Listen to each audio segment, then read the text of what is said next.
here tonight. On behalf of the University of Florida and the College of Design, Construction, and Planning, I want to welcome you to the inaugural Gator Gold Award.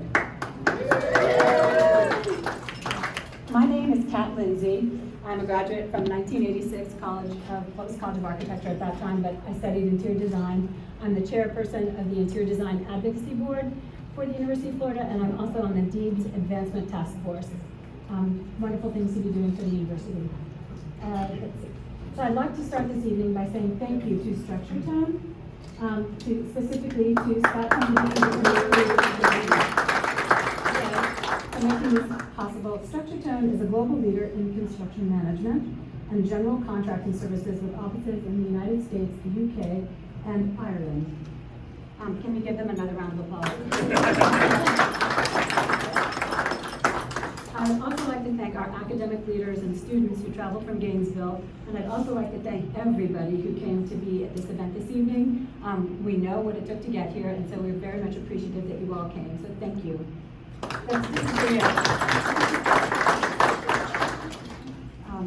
So it is my pleasure, I'm going to read this, okay. It is my pleasure to have each of you here tonight to celebrate the inaugural Gator Gold Award. The gold stands for Gator Outreach for Leadership and Development. The purpose of this is to actually establish hubs in different cities so that when we have graduates, that they have a place to contact professionals and the like, so that they can actually have a better chance of, we're trying to give them every opportunity that's possible when they graduate from this prestigious award, this prestigious university that we all know and love. I'm interrupting here, obviously. So not only is the Gator Gold Award an opportunity to recognize a distinguished individual who graduated from the University of Florida, Burnham, who we will talk about in a moment, but a very, very, very fine woman and somebody that we should all aspire to be like. But it's an avenue for us who no longer live in Gainesville to support our students in their academic careers and future endeavors.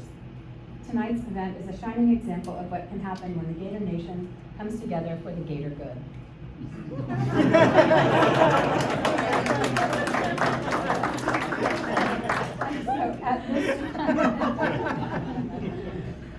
At this time, I would like to introduce the Dean of the College of Design, Construction, and Planning.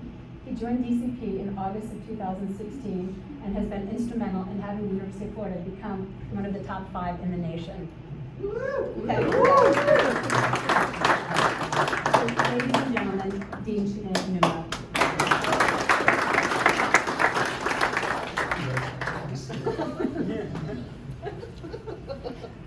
Good evening, everyone. I do not know how much I had to do with moving from 5 years ago to top 5. But if Kat says that's part of my contribution, I'll take it. So thank you very much, Kat, for just being the inspiration behind putting all of this together, and for your continued support for our students and helping the college to shape the world we live in. I'd like to thank each and every one of you for joining us tonight and helping us grow our network of alumni and friends here in the New York area. As Kat mentioned, the college continues on an upward trajectory, and our future has never looked brighter. As President Fox always says, these are great times to be a Florida Gator. The Gator Gold Award is given to an individual who has made contributions to the college above and beyond our expectations. This award is not limited to DCP alumni, but to those friends as well who have impacted our industry, the professions, and educational opportunities around the world. Tonight we are gathered together to recognize someone who has impacted the built environment and has worked to save, preserve, and document many of the historical and heritage sites we all love today. Not only is she respected internationally for her work, she's also an author, a volunteer, and an entrepreneur through her newest ventures. Our honoree recognizes even today that significant changes need to be made to the built and natural environment, but not only by her words, but also by the actions she takes every day. So our honoree is the former president of the World Monuments Fund, who has led its international history preservation work since she joined the organization as Executive Director in 1985. Previously, she served from 1975 to 1985 as Executive Director of the International Foundation for Art Research. Our honoree is an expert in the protection and preservation of cultural heritage. She holds degrees in the history of art from the University of Florida and the Université de Paris, Sorbonne. She has been honored as a Chevalier of the French Order of Arts and Letters, is a distinguished alumna of the College of Fine Arts at the University of Florida, and is the first recipient of the Banneker-Reeves Distinguished Achievement Award in Historic Preservation. She received the Founders Award for Civic Leadership from Partners for Livable Communities in 2013. And she also holds an honorary doctorate from Florida Southern College. Ladies and gentlemen, it is my honor to present the 2021 Gator Gold Award to Burnham.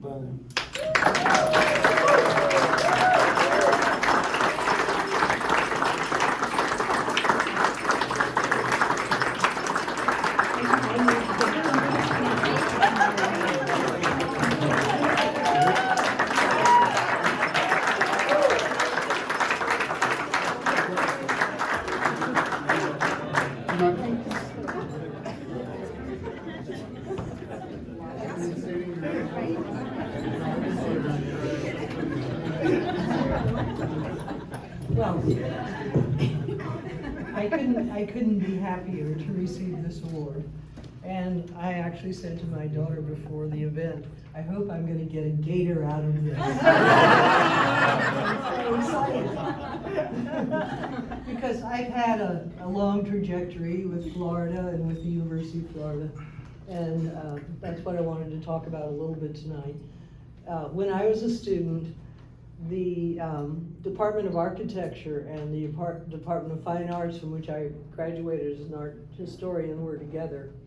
And so it was a kind of wonderful mix from my perspective of someone who expected at the time to spend the rest of my life in museums and working with works of art and collections, to be immersed in an environment of people who are actually doing things.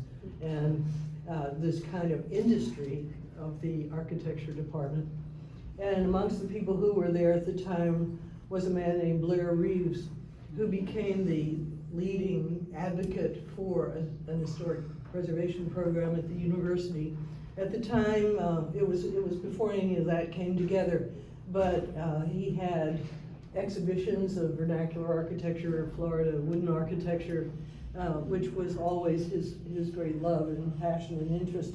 It eventually led to the creation of the program on Nantucket with the University of Florida students, supported by Walter Beinecke, whose daughter is here tonight. So there are all these interlocking circles.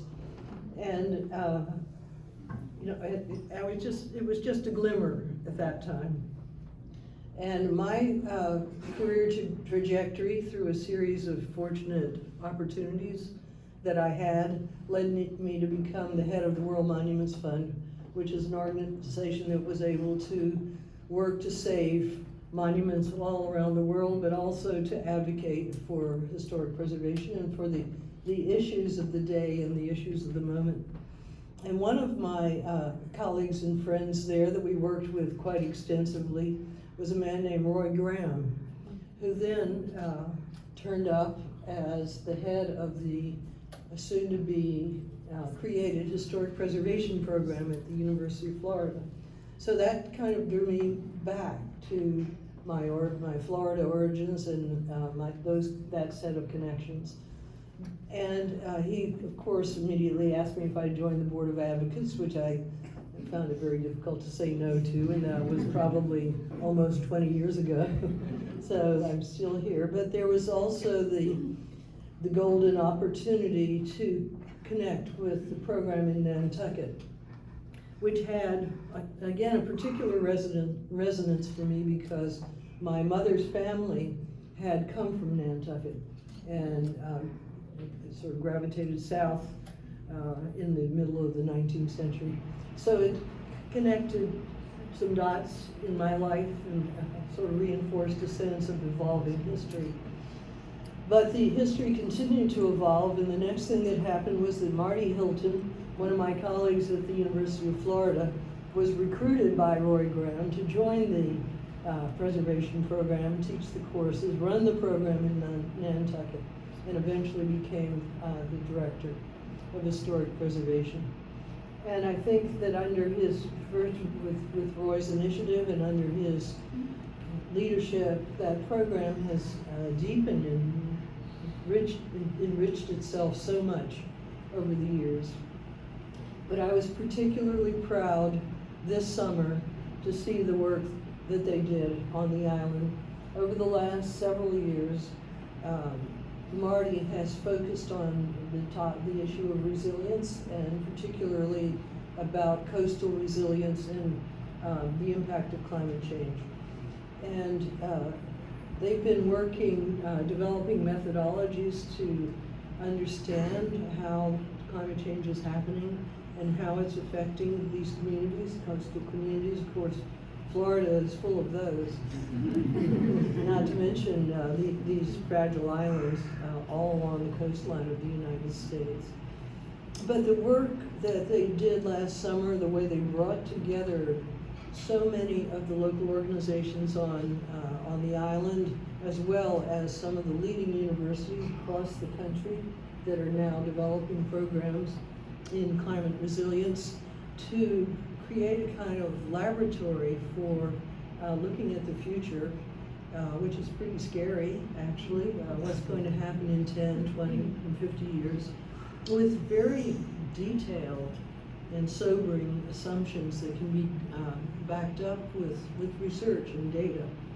And so this, they managed to create an incredibly powerful tool and bring the community together to think about how they would handle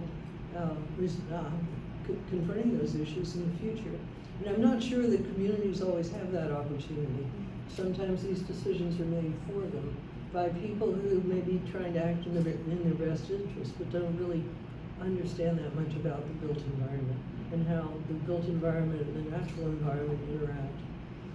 And so I thought we might be in a breakthrough moment here at the University of Florida in terms of developing something that can really make a difference to people all over the world in these coastal areas. And the field of historic preservation sometimes finds itself in silos, and I think it's thought to be siloed by people who are not inside of that thought bubble along with us. They tend to see preservationists as people who only care about buildings, old buildings, and in my case, with the World Monuments Fund, only the really beautiful ones. but the fact is, we've all begun to realize that we have to see our concerns as being integrated with everything that the world is concerned about for the future and for future generations. And I think that this program can be shared across communities all over the world and really represents a gift to the future. So I have great hopes for the future of the preservation program. It's nice to be here in this moment of change as Marty is now moving on to an even bigger job in relation to climate resilience. But I also want to say that, and it's nice to see the university being able to touch base with alumni here in New York and across the country. But I think that the purpose of this gathering also has to do with the future alumni of the University of Florida and the current students, some of which may be here tonight. I think it's important for those of us who've been enriched through this experience to try to help create pathways and connections that will allow the students to immerse themselves in the kind of industry that happens around New York City in relation to the built environment.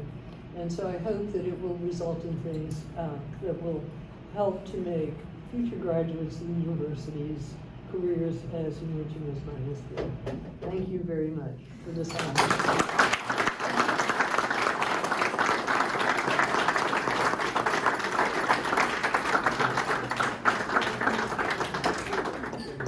so much, Bonnie. What an amazing evening. I want to thank once again each of you for being here. As a reminder, we do have some silent auction items in the back. Bonnie brought a great point up. We do have a Nantucket package in which you can bid on an experience with our director, our co-director of the Preservation Institute Nantucket, to experience that opportunity that Walter Beinecke gave to the University of Florida almost 50 years ago, and to get a behind-the-scenes view of what happens on that island, but also some amazing items that have been donated for tonight's event. I want to thank each of you for coming here tonight. This is an amazing opportunity. Can we give Structure Tone one more round of applause for this amazing event?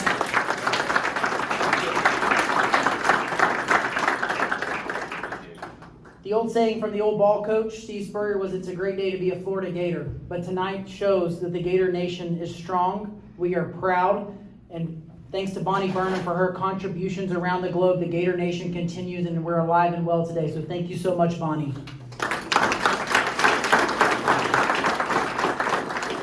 This is not the conclusion of the event. I hope you'll enjoy the evening, enjoy the fellowship, and as we say in Gainesville, and you'll know this, go Gators! Go Gators.